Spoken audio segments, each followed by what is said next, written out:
بسم الله. جبت الخليفة حملة في حملة، الموش من الصدفة ولا عطاوكم ببلاش. إذا الخليفة ولا غير غالي غالي مشخص كيما نتوما. أول المسائل ويحيى رجلة. لماذا؟ على الأقل بصفة رئيس حكومة وقتها. أم تريدون أن يعفى كما أعفي من اليمين القانونية في قضية الحجار؟ شخصيا لن أسمح لكم بالضحك علي وأسائله كخنزير منكم رد الاعتبار. أليس هو القائل الشعب غاشي؟ وهذا إهانة ما بعد إهانة.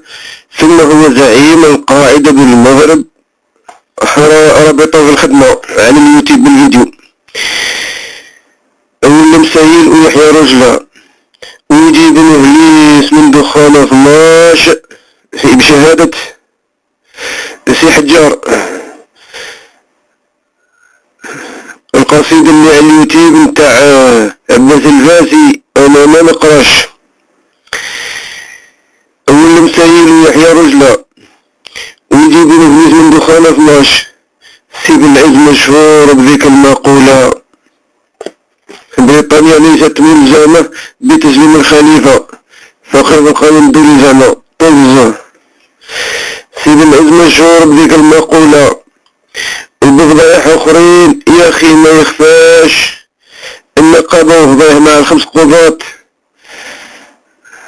مقال على الجزائر بس قم. سي بن عز مشهور بذيك المقولة.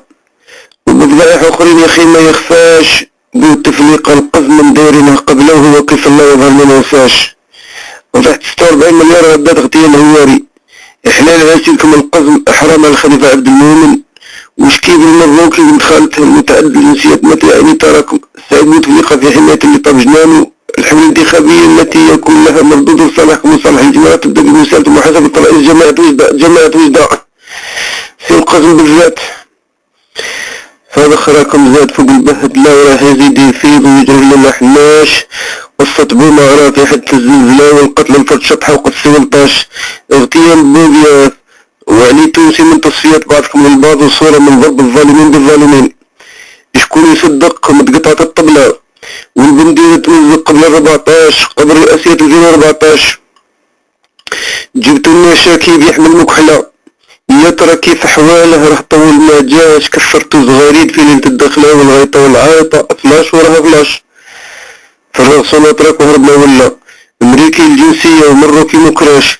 من وحشه بزاف حاجة ما تحلى والجرح الجديد ممكن ما يبراش. خلينا نقول تقدمت العقوبة في حق عبد المؤمن مجازا